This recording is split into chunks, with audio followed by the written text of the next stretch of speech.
Assalamualaikum warahmatullahi wabarakatuh. Hello everyone, my name is Nisa. In this video, I would like to share my summary for the fourth case of January, which is the 7-Eleven case. So the story begins in May 2004. At the time, the CEO of 7-Eleven, Jim Kayes, uses flying as a way to clear his mind from the immense pressure of leading a global retail giant. At that moment, um, from the view of 10,000 feet, he has plenty to reflect on. Caius, 7-Eleven was in the midst of a massive rebirth, reinventing itself from a debt-ridden chain into a data-driven leader in convenience industry. By 2004, fortunately, Caius had successfully bring 7-Eleven into its glorious day. Um, the earnings were up to 15.6%, and the company had seen 29 consecutive quarters of merchandise sales growth. To understand how Albert Caius was taking the company, we must understand what kind of wreckage he had to fly out of. Then let's go back to its history. 7-Eleven's roots go back to 1927, starting as the Shortland Ice Company in Dallas. It then became 7-Eleven in 1946 to reflect on its then revolutionary hours. 7-Eleven to, sorry, 7 a.m. start from 7 a.m. to 11 p.m. So it works for about like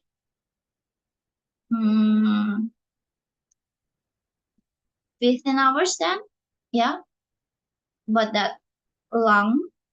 And for decades, it expanded aggressively, but the 1980s brought disaster. Caius then recalled this as we were great retailers, but terrible refiners. Stimulated by debt from a leverage buyout, the company defaulted on $1.8 billion and filed for bankruptcy in 1990. It was served by Japanese partners Itayo Kado, yeah, and 7-Eleven Japan. And Caius took the helm in 2000 to implement a strategy borrowed from their highly successful Japanese counterparts, the Retailer Initiative. In the early 2000s, the Americans' perceptions of 7-Eleven was sticky for and unfriendly salespeople. Yes, and due to this, Caius wanted to change the company by empowering the people closest to the customer. He famously contrasted 7-Eleven model with Walmart. While Walmart uses a centralized replenishment model designed to take the thinking out of the store, Caius Retailer Initiative does the exact opposite. It provides store operators with sophisticated, easy-to-use technology to make their own decisions on an item-by-item basis. This makes 7-Eleven incredibly nimble. A store can put a new product on the shelf sorry, a new store can put a new product on a shelf and know within 24 to 48 hours exactly how the customer is responding. And within a week, they can decide to tweak it, make it bigger, or change the price. This strategy seeks to combine the massive scale of global corporations with the entrepreneurial energy of a single store operator. To support this local empowerment, Gaius had to fix a broken supply I'm sorry, chain, not change. Yeah. Historically, vendors delivered directly to stores once a week, forcing stores to carry massive amounts of inventory just to stay stocked. 7-Eleven then transformed this through combined distributions combined distribution centers or CDCs. Today, 23 CDCs across the United States serve up to 700 stores each, typically within a 90 minutes driving radius. Instead of multiple vendor trucks flooding parking lots, products from different vendors are consolidated at these centers and delivered to stores daily. This ensures product freshness, reduces inventory costs, and allows 7-Eleven to leverage its massive purchasing power to negotiate better prices. The goal of these transformations is a shift in the merchandise mix. While 7-Eleven still sells lots of tobacco, around 29.4% of sales, and beer, around 11%, Caius is pushing towards a high quality proprietary, I'm sorry, how to say it, proprietary products. The proprietary product icons, which is the Slurpee and the coffee, remain staples. And then 7-Eleven also introduced 1,500 to 2,000 private label products every year. Example includes low carb snake, and then what else? Premium wines, and even experimental DVDs that stop working 48 hours after they are opened.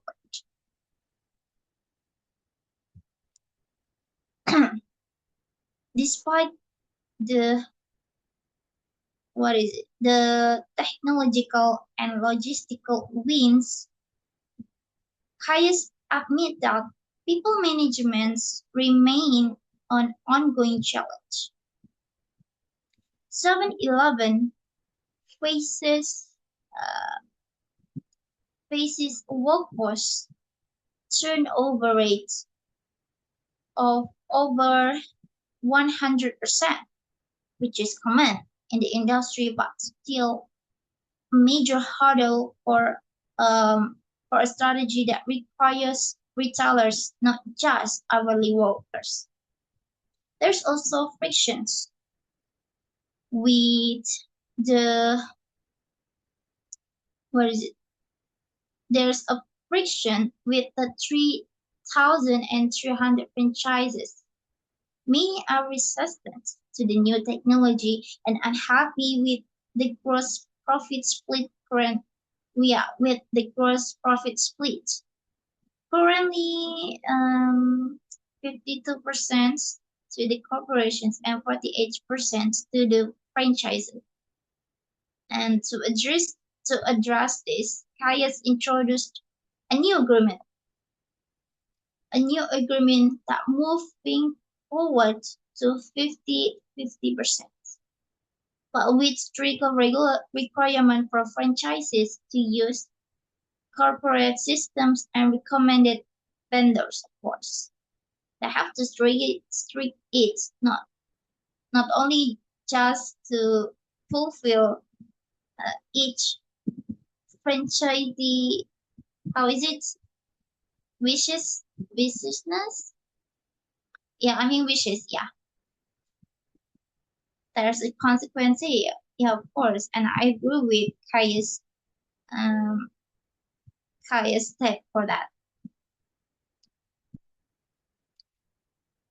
So Caius has also attempted to use social capitalism to differentiate 7-Eleven as an employer.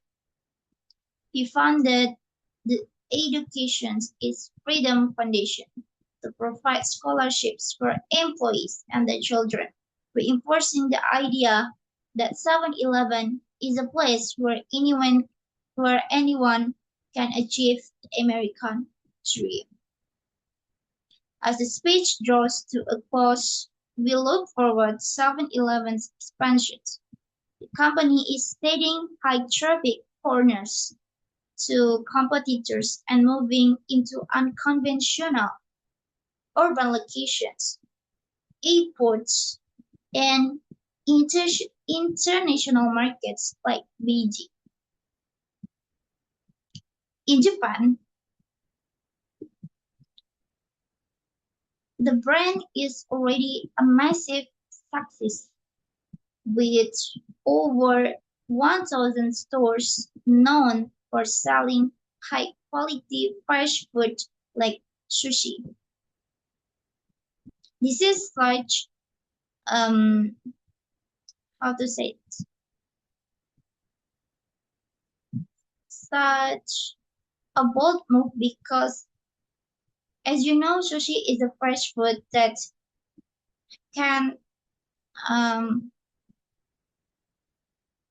that can become not good when it's too long or doesn't have a good regulation of the way it sells. But um, but the Japan 7-Eleven can bring um, this kind of new transformations, new way, new technology to introduce this kind of sales team. And I think it's really a good thing to um, copy what they did with their brand and of course with their regulations so that the fresh food like sushi could be sold